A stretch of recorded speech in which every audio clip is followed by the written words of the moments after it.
Bonsoir à vous et bienvenue dans l'actu 360. À la une de l'actualité, Israël a fixé une date pour son offensive sur Rafah, annonce ce lundi du Premier ministre israélien. Elle paraît désormais inéluctable. Une date a donc été fixée pour une offensive israélienne sur Rafah, annonce ce lundi du Premier ministre Benyamin Netanyahou, malgré l'opposition de Washington, et ce alors qu'Israël et le Hamas tentent de se mettre d'accord sur une nouvelle trêve. Alexandra Quarini.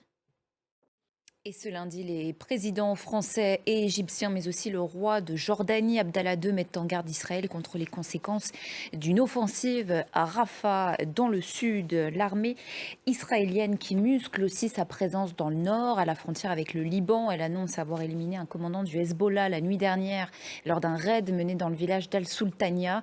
2 autres personnes ont été tuées dans ces frappes. Noémie Roche.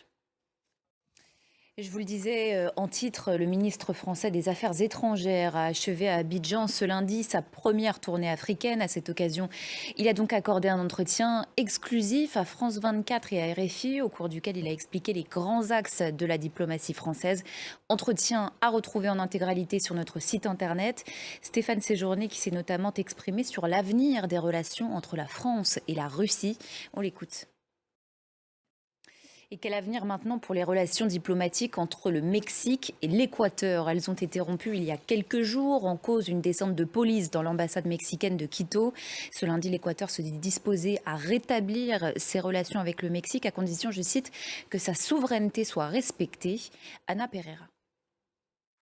C'est une affaire financière hors norme et un procès colossal qui s'ouvre 8 ans après le scandale des Panama Papers. 27 personnes sont jugées à partir de ce lundi au Panama. Les faits remontent à 2016. Une vaste enquête révèle que des dizaines d'hommes politiques et milliardaires sont impliqués dans des affaires d'évasion fiscale et de blanchiment d'argent.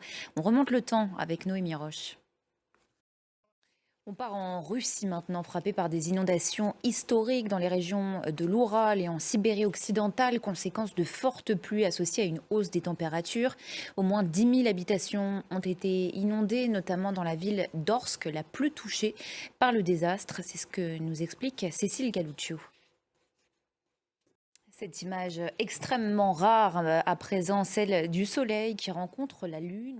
Le temps s'est arrêté pendant quelques minutes dans cette partie du Canada.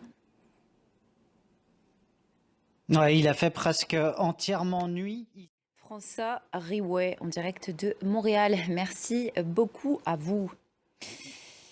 Un équipage de stars pour une expérience hors du commun. On connaît désormais le nom des personnalités désignées pour faire voyager la flamme olympique. Ils embarqueront avec Armelle Lecléache le 7 juin prochain de Brest aux Antilles. Parmi eux, la championne Marie-Josée Pérec ou encore le dramaturge Alexis Michalik. On vous dit tout avec Jules Longchamp. Fin de ce journal, à très bientôt sur France 24.